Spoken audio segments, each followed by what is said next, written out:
नमस्कार, आप देख रहे हैं वीआईपी न्यूज़ और मैं हूं आपके साथ ब्रजेश यादव। हमारे खास शो जवाब दो में आपका स्वागत है। आज हम प्रदेश में विधानसभा चुनाव से पहले जिलों में ज़मीनी हालातों का जायज़ा लेंगे।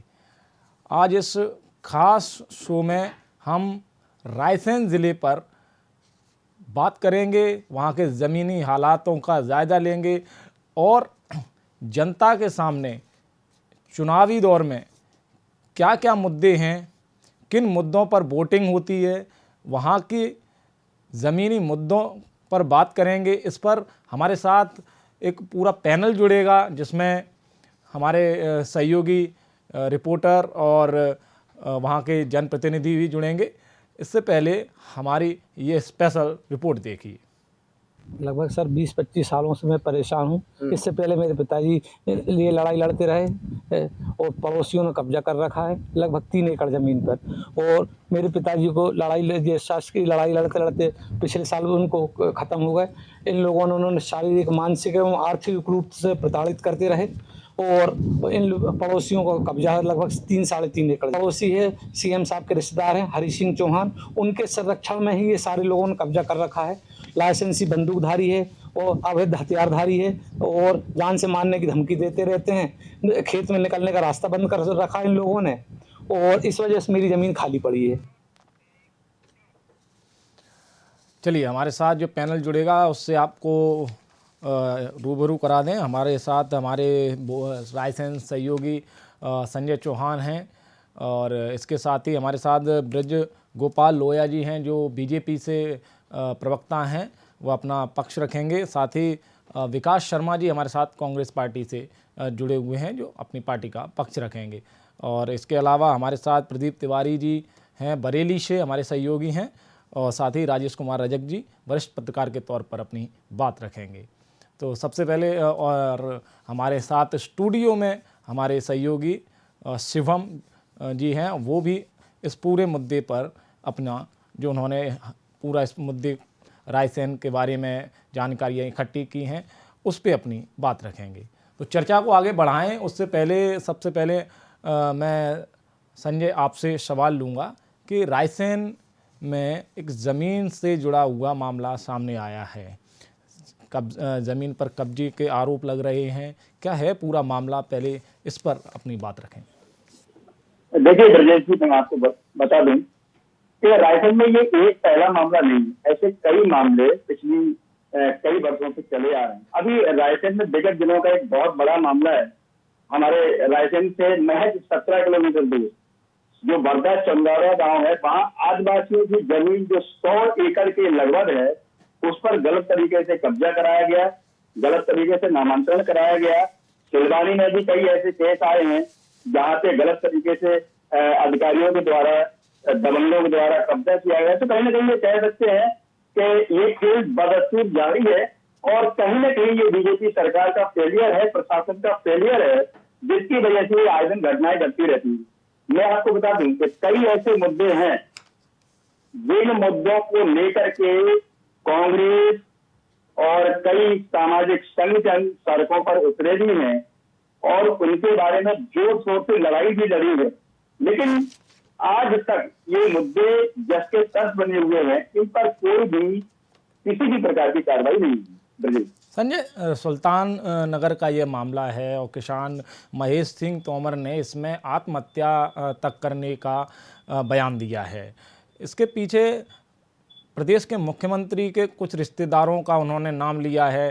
तो ऐसे में जब प्रदेश के मुख्यमंत्री ने जबलपुर में अभी एक बयान दिया था कि हमने ज़मीन पर कब्ज़ा करने वाले सभी को ज़मीन से उखाड़ फेंका है, यानी उन्होंने भूमाफिया पर सीधा प्रहार किया था और कहा कि हमने जो भूमाफिया था, जो शासकीय ज़मीन या जिस तरीके से लोगों की ज़मीनें होती हैं उन पर अगर कब्ज़ा करने वाले लोगों पर बुलडोज़र चलाया है। कई भरे मंच से उन्होंने इस तरीके की बातें की और उसके बाद ये जो मामला है, किसान कहता है कि मुख्यमंत्री के रिश्तेदार हैं। तो क्या विरोधाभास है? मतलब मुख्यमंत्री मंच पर कुछ कहते हैं और उनके जो उनसे जुड़े हुए लोग हैं वो ज़मीन पर कुछ और कर रहे हैं। सही बात है। चूंकि कई ऐसी कार्रवाइयां मुख्यमंत्री जी ने करी है और तुरंत करी है, इसमें कोई दो राय नहीं है कि प्रदेश की सरकार ने कार्रवाई तो करी है, लेकिन जब कहीं उनके संरक्षण में जो उनके खुद के ही रिश्तेदार हैं, एक किसान की जमीन पर कब्जा करते हैं, पिछले कई साल से कब्जा करके बैठे हुए, जब बात अपने रिश्तेदारों पर आती है, बात संगठन पर आती है, तो कहीं ना कहीं ये मुद्दा पीछे छूटता हुआ नजर आता है। इसमें कोई दो राय नहीं है कि अगर इस प्रकार के मुद्दे आते हैं तो गंभीरता पूर्वक मुख्यमंत्री जी को इस पर कार्रवाई करनी चाहिए, संगठन को इस पर कार्रवाई करनी चाहिए। और ये बड़ा सवाल है, यदि क्योंकि चुनाव का दौर है, चुनाव का समय है, इस समय ये ज्वलंत मुद्दे हैं, तो कहीं ना कहीं ये सरकार की जिम्मेदारी बनती है कि इन मुद्दों पर भी वो देखे। और मैं सीधी सी बात करूंगा कि हमारे साथ अपने प्रदेश के बीजेपी के प्रवक्ता लोया जी जुड़े हुए थे। लोया जी से मेरा एक सवाल है कि कमलनाथ जी ने कहा था कि भाजपा की सरकार, क्योंकि आप चुनाव में उतरने वाले हैं, लगभग 2023 अक्टूबर 2023 में आप चुनाव में जा रहे हैं, तो आप मुझे ये बताइए कि जब इस प्रकार का मुद्दा आपके ही विधानसभा क्षेत्र से उतर के आया, निकल के आया है, तो आपकी क्या राय है, इस पे कार्रवाई होनी चाहिए या नहीं होनी चाहिए? ब्रजगोपाल जी, सवाल सुना आपने। हमारे सहयोगी जो कोई चीज सुनाई तो नहीं दे रही है आपकी। आप ही प्रश्न पूछ ले तो मैं उसका जवाब दे दूं आपको। आप ही पूछ ले जो भी सारांश है उसका। ब्रजगोपाल जी, ब्रजगोपाल जी, आप जी आपने आपको मेरी आवाज आ रही है? जी, आवाज आ रही है। आप अपनी बात पूछ ले, मैं जवाब दे दूंगा। जी, सवाल यही है कि मुख्यमंत्री का बयान आपने भी सुना होगा, जबलपुर में जो बयान दिया। हमने पूरे बयान सुने, आप केवल सवाल बता दें। इस मामले में आप क्या कहेंगे? इसमें कार्रवाई होनी चाहिए? कौन से मामले में? मामला तो बताएं मुझे। सुल्तान नगर में एक किसान महेश सिंह तोमर का जमीन पर कब्जे का मामला है। उन्होंने आत्महत्या का बयान भी दिया है। अगर आप कहें तो एक बार वो बयान सुनवा दें। किसी किसान को मध्य प्रदेश में आत्महत्या करने की आवश्यकता नहीं है। मध्य प्रदेश में जितने माफिया थे हम उनको पूरों को समाप्त कर चुके हैं।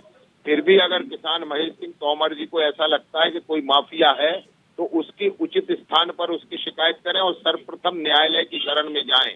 मध्य प्रदेश में कानून का राज है।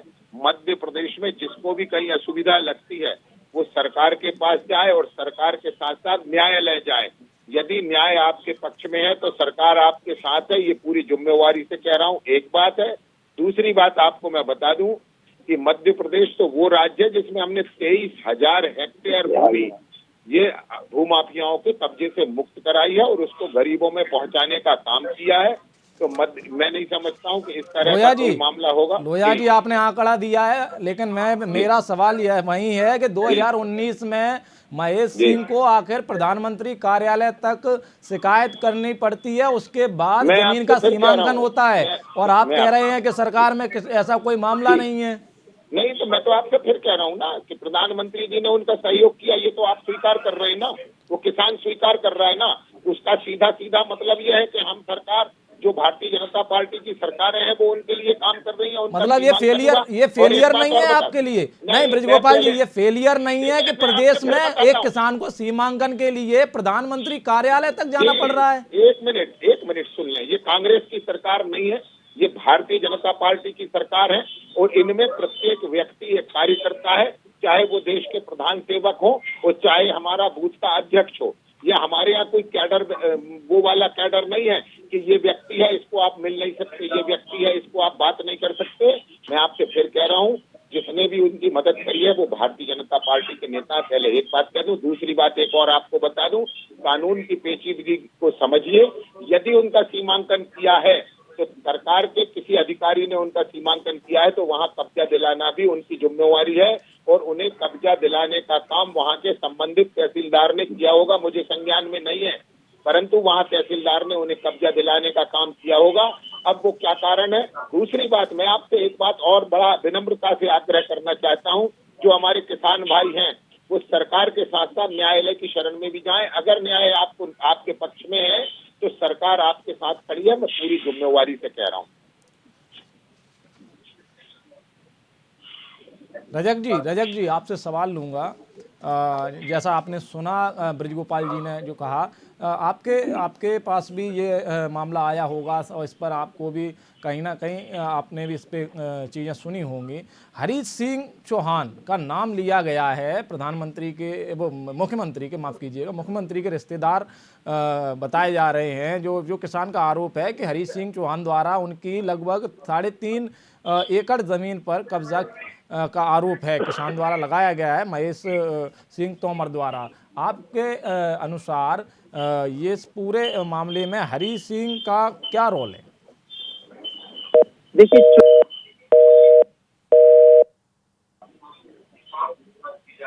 कई समस्याएं किसानों की है, लेकिन ये जो समस्या सामने आई है क्योंकि उनका मामला लगभग 20 वर्षों से चल रहा है। यदि एक किसान का मामला और मध्य प्रदेश के मुखिया शिवराज सिंह चौहान कहते हैं कि किसान हितैषी सरकार है, तो ये सरकार इनकी समस्याओं का हल क्यों नहीं करवा पा रही। आज स्थिति ये पैदा हो रही कि एक किसान आत्महत्या करने की धमकी दे रहा है, तो कहीं न कहीं ये सरकार की जो लगता है ब्रजगोपाल जी, असफलता है। रजक जी, आपको बीच में मैं दर्शकों मैं ब्रजगोपाल जी इस चर्चा से इस फिलहाल डिस्कनेक्ट हो गए हैं। शायद वो इस चर्चा का हिस्सा नहीं रहना चाहते थे, क्योंकि कहीं ना कहीं सवाल जब उठते हैं तो जवाब देने के लिए हमें रहना चाहिए, लेकिन उनके पास जवाब नहीं होंगे, हो सकता है इस वजह से वो इस चर्चा से अभी डिस्कनेक्ट हुए हैं। लेकिन सवाल वही है, और आप अपनी बात रखें रजक जी, क्या है पूरा मामला, और ये इस किसान को आखिर 20 सालों से क्यों परेशान होना पड़ रहा है, और उसे अपनी ज़मीन का हक कब मिलेगा? देखिए, बात की जाए तो लगभग अधिक समय हो चुका है। सत्ता का मोह जब सत्ताधारी के रिश्तेदारों के पास होता है तो कहीं न कहीं इस तरह की घटनाएं घटित होती हैं। 20 वर्ष होने के बाद एक किसान को यदि न्याय ना मिले तो किसान कहाँ जा सकता है? यह वर्तमान सरकार है उसके पास जा सकता है, या जो सरकार से जुड़े हुए नुमाइंदे हैं, कलेक्टर है, एसडीएम है, इनके पास जाएगा। लेकिन जब उसको न्याय नहीं मिलेगा तो अंतिम निर्णय उसका यही रहता है कि क्यों वो जीवित है आत्महत्या करने के। तो उन्होंने जो धमकी चेतावनी दी है कि यदि सरकार ने नहीं सुनी तो निश्चित तौर से वो आत्महत्या करें। क्योंकि सामने वाला जो व्यक्ति है जिसकी बात की जा रही हरीश सिंह की, तो हरीश सिंह के मन में कहीं न कहीं एक उम्मीद है कि मध्य प्रदेश के मुखिया शिवराज सिंह चौहान उनके काफी करीबी रिश्तेदार हैं, तो उसी वजनदारी के चलते इस तरह की जो घटना घटित हुई है और जिसमें किसान आज दर ठोकर खाने को मजबूर है। आखिर किसान जो कदम उठाने वाला है तो कहीं न कहीं किसान ने सोचा होगा कि उसको न्याय नहीं मिलेगा, क्योंकि मध्य प्रदेश सरकार भी कहती है कि किसान की सरकार है, मुख्यमंत्री भी कहते हैं हम किसानों के नेता हैं। जब किसानों के नेता मुख्यमंत्री शिवराज जी हैं तो निश्चित तौर से किसान को लाभ देना चाहिए, चाहे वो उनका रिश्तेदार हो चाहे कोई हो। लेकिन एक नाते के दृष्टि देखा जाए तो किसान जो है वो कहीं न कहीं सरकार का ही किसान है और सरकार को उनके बारे में सोचना चाहिए। विकास जी, आपने सुना, और बीजेपी प्रवक्ता ने जो बात रखी वो भी सुनी है। आपका क्या मत है इस पर? किसान लगभग 20 साल से भटक रहा है और प्रधानमंत्री से लेकर हर कार्यालय पहुंचा, इसके बावजूद सीमांकन जैसा एक कार्य कराने में उसे सालों लग गए। आखिर वजह क्या है? क्या मानते हैं सरकार? आवाज आ रही है आपको?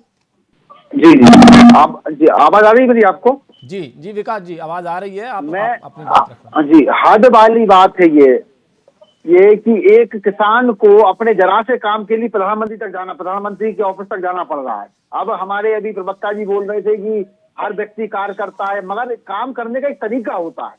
भाई, इतने से काम के लिए अगर आज व्यक्ति प्रधानमंत्री कार्य तक जाएगा तो कितना समय लगा होगा उसे।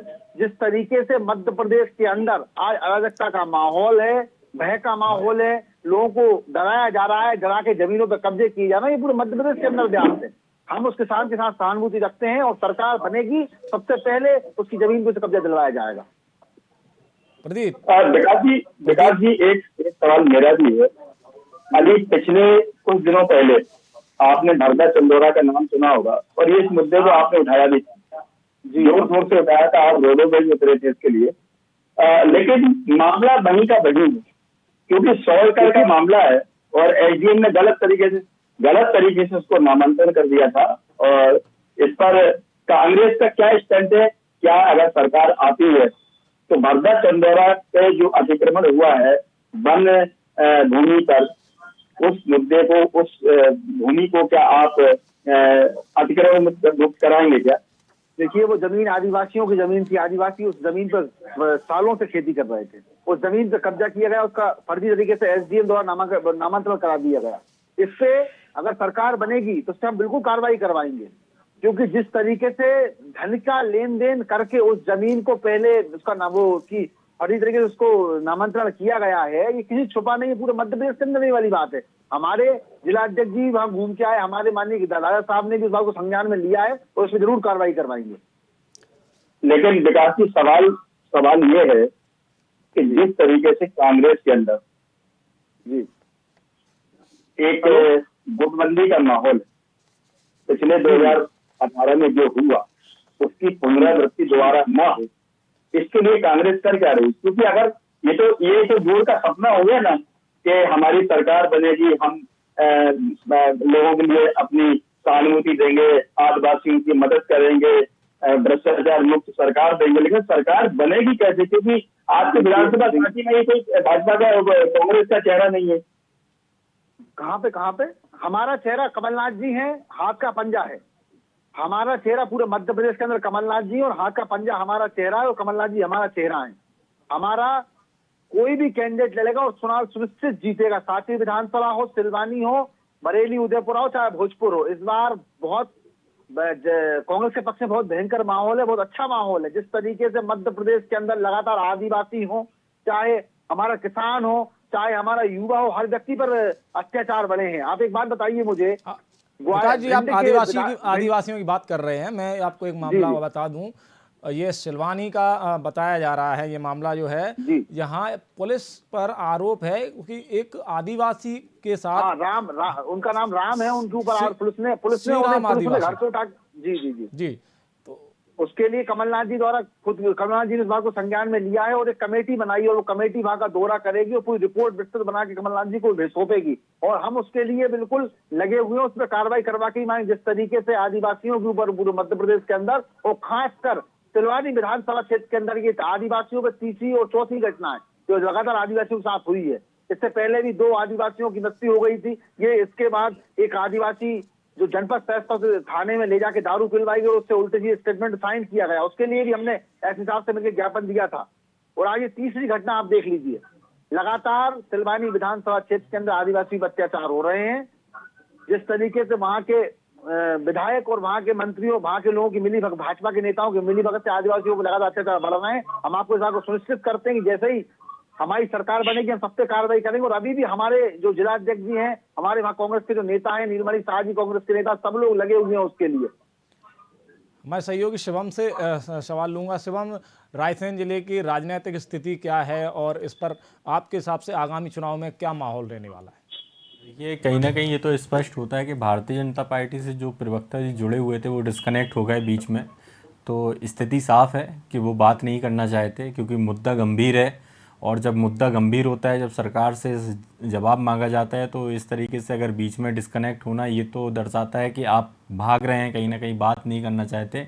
लेकिन विकास शर्मा जो कि वहाँ से जुड़े हुए हैं, कांग्रेस जिला अध्यक्ष हैं, आपसे मैं जानना चाहता हूँ कि इस तरीके से जो आदिवासियों पर अत्याचार हो रहा है या किसानों पर अत्याचार हो रहा है, अगर इस तरीके के अत्याचार बढ़ते हैं तो क्या हम सिर्फ सरकार में आने का ही इंतज़ार कर रहे हैं? क्या उसके पहले हम कांग्रेस साथी या कांग्रेस की तरफ से कोई ऐसे व्यक्ति उनके साथ खड़े नहीं हो सकते हैं क्या, कि हम जब सरकार में आएंगे उसके बाद ही हम वहाँ पर खड़े होंगे? नहीं, मेरा कि कार्रवाई सुनिश्चित हम जब ही कर पाएंगे। आज हमारे पूरे लोग वहाँ पे, जिला अध्यक्ष जी वहाँ पहुंच चुके हैं। हमारे नीलमणि शाह जो आदिवासी नेता, कल हमारे द्वारा लगातार ज्ञापन दिया जा रहा है, प्रदर्शन लगातार हो रहे हैं, धरना वहाँ पे लगातार हो रहा है, लगातार हर बार हमने करा। इससे पहले जब 2 आदिवासियों की मृत्यु हुई तब भी हमारे लोगों के कहने के बाद ही कार्रवाई स्टार्ट हुई थी। मैं खुद किसानों के घर गया, मैं खुद 2 आदिवासी किसानों के घर गया था, उन घर की स्थिति में देख के आया था। हमारे प्रदेश अध्यक्ष आदरणीय विक्रांत भूरिया जी की वो मेरे साथ गए थे, हम सब लोग गए थे वहां पे। लगातार हम लोग साथ खड़े हैं किसानों के, और लगातार आदिवासी के साथ हम लोग खड़े हुए हैं और लगातार संघर्ष कर रहे हैं। चलिए प्रदीप हमारे साथ। मगर ये गूंगी और भेड़ी जो सरकार है उसमें ना कुछ सुनाई देता है ना कुछ दिखाई देता है। ये स्थिति है सांची और रायसेन जिले की। प्रदीप हमारे साथ बरेली से जुड़े हैं सहयोगी हमारे। प्रदीप, बरेली विधानसभा सीट का इस बार क्या माहौल है? क्या मुद्दे हैं इस पर अपनी बात रखें और बताएं इस बार चुनाव में इस सीट पर क्या फेरबदल होने की आशंका है।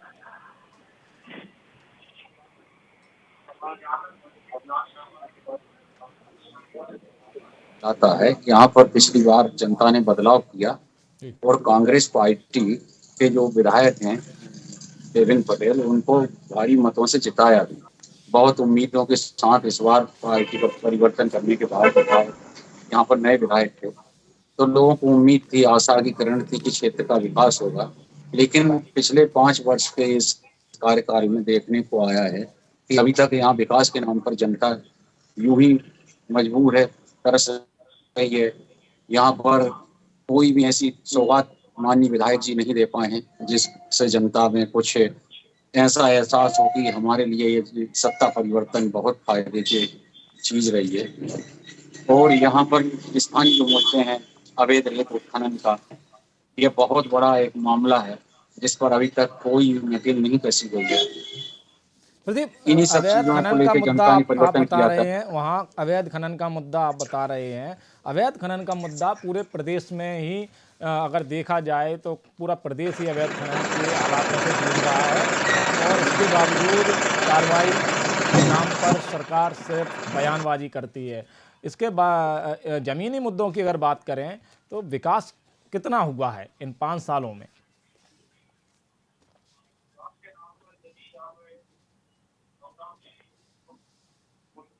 तो इसमें एक नंबर मिलना भी मुश्किल है। मेरी जनता से भी बात हुई, लोगों से भी बात हुई, तो यहाँ पर देखने को भी आया है कि गांव में सड़कों की स्थितियां बदहाल हैं, नल जल की समस्याएं हैं। बहुत से गांव हैं जो आज भी वहाँ पर बिजली की समस्याएं हैं।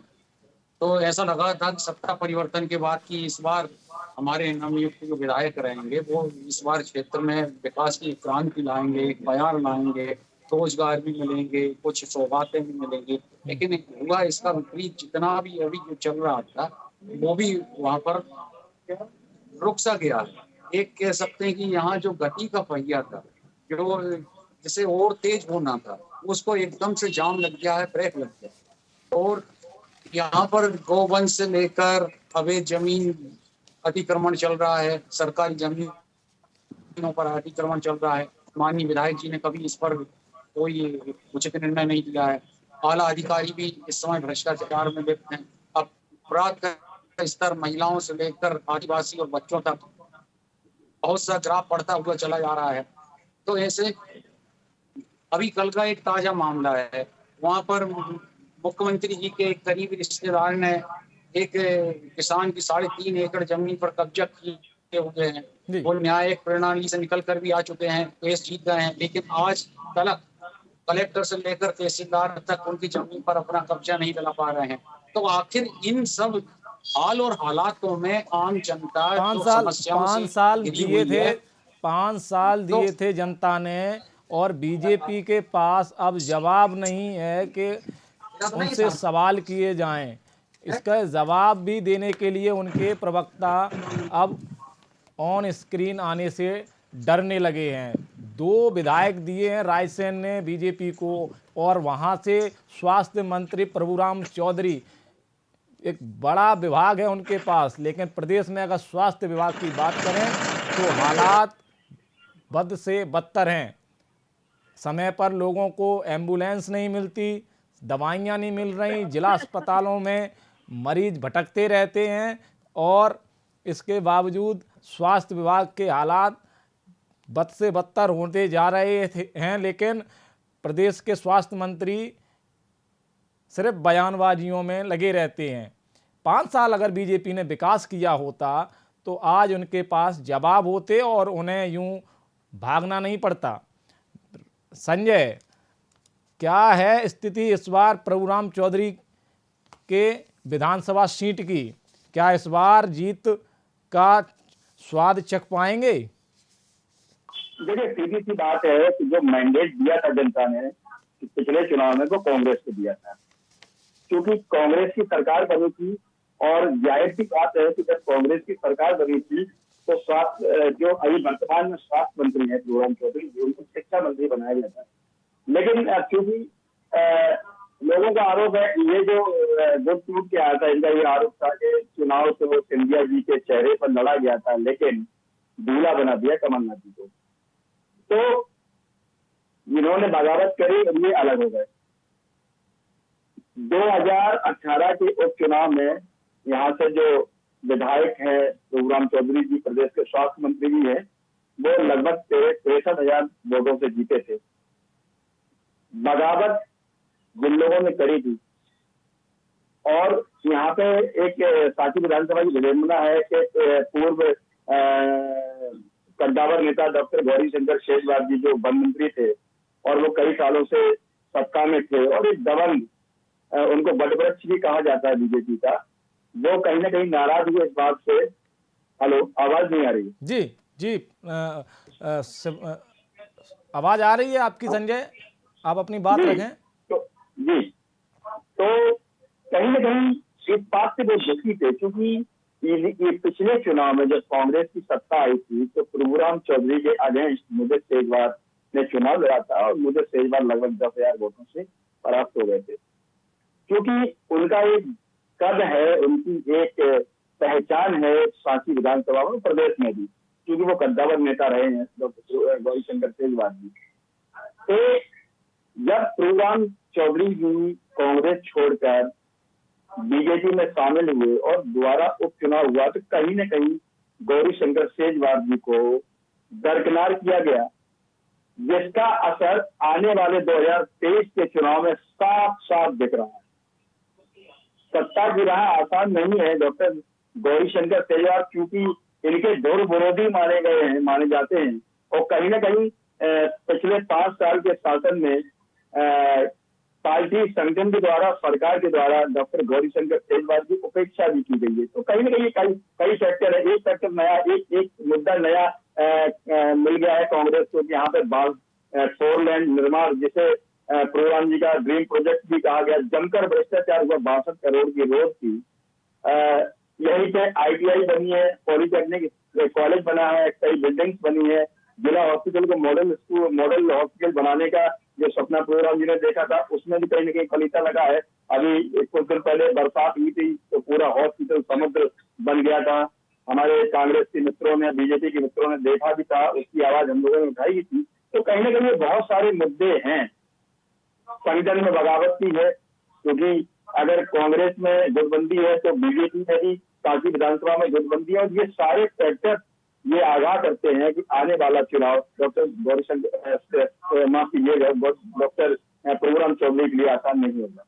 संजय, सिलवानी अगर सीट की बात करें, सिलवानी सीट पर पिछली बार रामपाल सिंह जीते, लेकिन इस बार बताया जा रहा है कि वहाँ जीतने के बाद इन 5 साल में उन्होंने विकास ज़मीनी स्तर पर नहीं किया, जिसका असर जनता के विरोध के तौर पर कई जगह देखने को मिला है।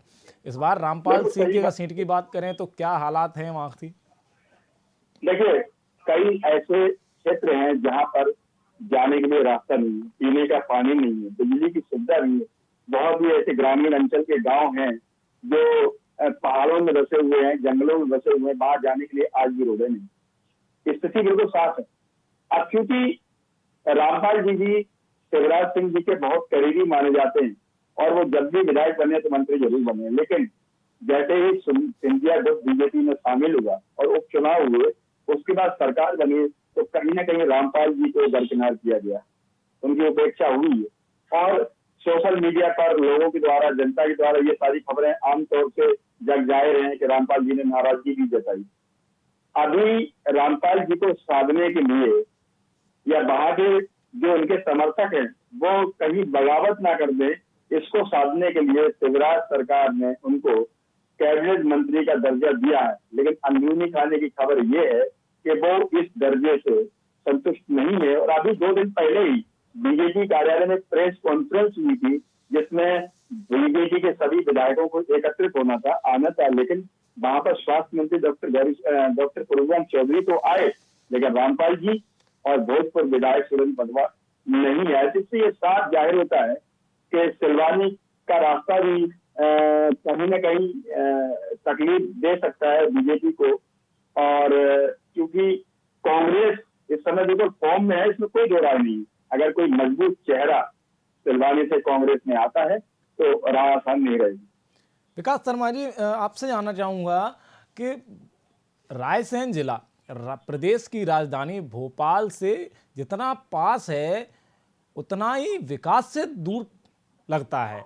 आखिर वजह क्या मानते हैं आप कि जिस जिले ने प्रदेश को 2 विधायक और 1 मंत्री के रूप में दिया है और उस जिले को विकास की उपेक्षा झेलनी पड़ रही है, पेयजल समस्या हो, सड़क समस्या हो। आखिर लगभग लंबे समय से प्रदेश में भाजपा सरकार है और इसके बावजूद रायसेन में विकास नहीं हुआ है। इसके पीछे की क्या राजनीतिक समीकरण रहे, इस पर आप अपनी बात रखें। देखिए, लगातार 20 साल से किसी एक पार्टी की सत्ता इस मध्य प्रदेश के अंदर है और लोगों ने सिर्फ अपने घर भरे हैं, अपने घरों का विकास ज्यादा किया है। जिसकी भी बात करें उसने अपने घर का विकास किया है, अपने बच्चों का विकास किया, अपने रिश्तेदारों का विकास किया है। रायसेन जिले पर किसी ने ध्यान नहीं दिया। आज सांची विधानसभा की अगर हम बात करें तो 32 करोड़ रुपए का रोड जो माननीय कमलनाथ जी की सरकार में सैंक्शन हुआ था, उस रोड को जैसे ही प्रभुराम चौधरी जी ने भाजपा ज्वाइन करी, उस रोड की स्थिति ये है कि मेरे हिसाब से पूरे देश के अंदर पहला रोड होगा जिसमें स्टेट हाईवे के ऊपर पेयर ब्लॉक लगाए गए हैं। ये पूरे देश के अंदर पहला रोड होगा। जिस तरीके से आज आप देख सकते हैं 32 करोड़ रुपए का रोड 32 दिन नहीं टिक पाया, अस्पताल के अंदर लगा तो पूरे पानी भर गया। रोड रायसेन का जो मेन मार्केट है वहां पे एक बरसात होती है पूरा पानी लबालब हो जाता है। इससे ये साफ जाहिर होता है कि सिर्फ इन लोगों ने अपने घर भरने का काम किया है और इन क्षेत्र से कोई मतलब नहीं है। प्रदीप, आपसे जानना चाहेंगे उदयपुरा सीट का हाल इस बार क्या है और इस बार वहां क्या उलटफेर होने की आशंकाएं हैं, जमीनी मुद्दे क्या हैं, जनता किसको वोट करेगी, क्या रुख है? प्रदीप, आवाज आ रही है आपको? हाँ, इस बार हेलो, हाँ जी प्रदीप। हेलो, हाँ आवाज आ रही है आपको? जी प्रदीप, अपनी बात रखें। इस बार जनता ऐसे 15 से मेरी जनता से बात हुई, ऐसे 15 से 16 ऐसे ज्वलंतशील मुद्दे हैं जिनके बारे में जनता हर जगह पर, गली हो, शहर हो, चौक हो, चौराहे हो, गांव हो, नगर हो, हर जगह एक ही समस्या सबसे ज्यादा प्रमुख तौर से उठ के आ रही है, विकास। विकास आज ये स्थितियां हैं कि गांव से लेकर नगर तक कहीं पर आपको ऐसा कोई माननीय विधायक जी के माध्यम से ऐसा कोई भी काम देखने को नहीं मिलेगा जिसे लोग याद कर सकें। दूसरी बात, सड़कों की जो स्थितियां हैं, खासतौर से शहरी क्षेत्र की बता रहा हूँ मैं, उदयपुरा विधानसभा क्षेत्र के बारे में बात करता हूँ। वहां पर ये स्थितियां की सड़कें हैं, गड्ढे तो छोड़िए, अब तालाब में परिवर्तित हो चुकी हैं। यदि आप बारिश के दिन में यदि आप गाड़ी निकालते हैं उन सड़कों से तो आधी गाड़ी आपकी अंदर गड्ढे के अंदर चली जाती, लगता है कि आप सड़क पर नहीं किसी नदी के अंदर गाड़ी चला रहे हैं। उसके अलावा रोजगार के लिए यहाँ पर कोई व्यवस्थाएं नहीं की गई है। माननीय विधायक जी के माध्यम से यदि यहाँ पर कुछ ऐसे प्रोजेक्ट लॉन्च कर दिए गए होते, यहाँ ऐसे भी रायसेन जिला औद्योगिक नगरी है, यहाँ पर मंडी दीप और कुछ ऐसी जगह है जहाँ पर उद्योग धंधे बहुत ज्यादा फलीभूत हो रहे हैं, लेकिन रायसेन का ये एक तरफा कोना होने की वजह से यहाँ पर विकास का कोई भी नामो निशान देखने को नहीं मिल रहा। कांग्रेस से देवेंद्र पटेल यहाँ पर विधायक हैं, तो क्या लगता है सरकार में विपक्ष में होने का खामियाजा भुगत रही है उदयपुरा सीट? हाँ, कहीं न कहीं एक ये भी कारण हो सकता है कि इस समय कांग्रेस से हमारे जो विधायक हैं वर्तमान में, उनको सत्ता ना होने की वजह से एक उपेक्षा का शिकार तो होना पड़ रहा है। लेकिन जनता वहीं दूसरी तरफ ये भी सवाल कर रही कि जब 15 महीने आपकी कमलनाथ जी की सरकार की, उस दौरान भी आप कुछ विकास कार्य की नींव डाल सकते थे, लेकिन वो नींव तो छोड़िए, आज एक ईंट पत्थर भी नहीं है। तो एक मौका लोगों के पास दोनों नजीर रहे, जब सत्ता में थे और जब सत्ता में नहीं थे। जब आप सत्ता में थे तो उस दौरान आपने ऐसा कोई काम नहीं किया कि जनता आपको फिर से दोबारा याद कर सके, और यदि सत्ता के बाहर होने के बाद भी आपके पास और भी ऐसे कारण थे कि जिनमें आपको सत्ता की दखलंदाजी की आवश्यकता नहीं थी। खास तौर से जो प्रशासनिक जो कर्मचारी हैं उनकी भ्रष्टाचार पर आप नकेल कर सकते थे। अभी ताजा तरीन कल का मैं मामला बताता हूँ। यहाँ पर एक गांव है करैया, देवरी से लगा हुआ करैया क्षेत्र है, वहां पर अपनी जमीन को लेकर न्यायालय ने किसान को ये आदेश पारित कर दिया कि इनकी जमीन पर इनको कब्जा दिलाया जाए। लेकिन कब्जा तो छोड़िए, जब तहसीलदार तक ये शिकायत की और इसको 181 पर जब कॉल किया गया मुख्यमंत्री हेल्पलाइन में, तो उल्टा तहसीलदार घर पर फोन करके उन किसान की पत्नी को बहुत बुरी तरीके से डांटते हैं, अभद्र भाषा का इस्तेमाल करते हैं, अमर्यादित उनका आचरण होता है। और इस सब का असर ये होता है कि वो किसान की जो पत्नी है वो ब्लड प्रेशर की शिकार है, और ये सब बातें सुनते हुए उनका हाई बीपी हो जाता है और अचानक चक्कर खाकर गिर जाती है। तुरंत उनको देवरी हॉस्पिटल लाना पड़ता है। तो आप समझ सकते हैं इस तरीके के मामले जब आते हैं तो संजय, इस तरीके के जब मामले आते हैं, प्रदीप ने जैसा बताया कि प्रशासनिक अधिकारियों पर नकेल कसना कितना ज़रूरी है। आखिर विपक्ष में जो विधायक हैं वो अपना विपक्ष का दायित्व भी पूरा नहीं निभा पा रहे हैं। देखिए, संविधान में सभी को अधिकार दिया गया है अपनी आवाज रखने का। सत्ता में जो पक्ष जो सत्ता पक्ष होता है वो अपनी कार्रवाइयों के लिए अपनी जो भी वो काम करते हैं उन पे आवाज, उन पे अंकुश लगाने के लिए विपक्ष को तैयार की, विपक्ष का निर्माण हुआ। विपक्ष का मतलब होता है कि सरकार की निरंकुशता पर लगाम कसे, अगर कहीं कुछ गलत हो रहा है तो जोर शोर से आवाज लगाए। ये बात बिल्कुल सही है कि कांग्रेस ने जिस तरीके से आवाज उठानी थी वो आवाज उठा नहीं पाई, और इसका खामियाजा ये हुआ कि पिछले 18 वर्षों से वो कांग्रेस सत्ता से बाहर है, क्योंकि कहीं न कहीं इनके नेताओं में भी ये कमी रही है कि मुद्दों को भुना नहीं पाए, और सरकार में बैठे जो नेता, जो मंत्री, जो भी लोग थे, उन्होंने अपनी बात को जनता तक बखूबी पहुंचाया। ये बात सही है, भ्रष्टाचार चरम पर है, बेरोजगारी बहुत ज्यादा है, महंगाई का मुद्दा भी बहुत अहम मुद्दा है,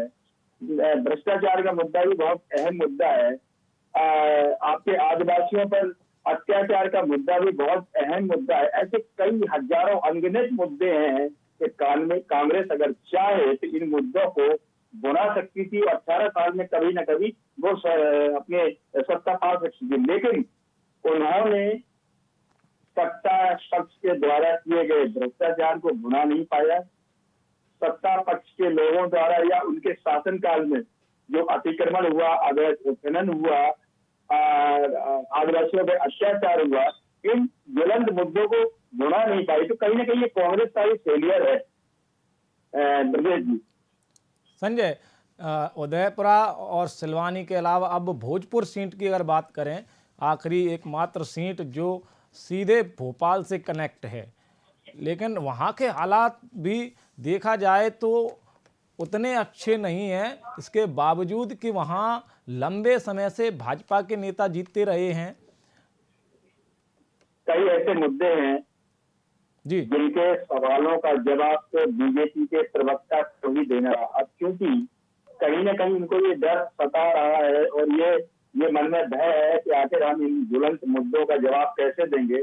हमारे मित्र लोया जी जो कि प्रदेश के प्रवक्ता हैं, जुड़े हुए थे ब्रजेश गोपाल लोया जी, और वो काफी प्रतिष्ठित सम्मानित व्यक्ति हैं, बहुत समझदार हैं और सरकार का पक्ष बखूबी रखते हैं। लेकिन वो आज जिस तरीके से इस डिबेट से बाहर हुए तो कहीं ना कहीं ये सवाल उठता है कि बीजेपी में भ्रष्टाचार चरम पर है। बीजेपी के लोग डरे हुए हैं, वो इस चीज का जवाब नहीं देना चाहते। देखो, जवाब तो देना पड़ेगा क्योंकि आप सरकार में है, आपकी सरकार है, तो जवाब भी आपसे लिया जाएगा, सवाल आपसे किया जाएगा। और अगर आप इस सवालों से बचते हैं, भागते हैं, तो ये सीधा सीधा संदेश है कि आप गलत हैं, आपकी सरकार में गलत हो रहा है।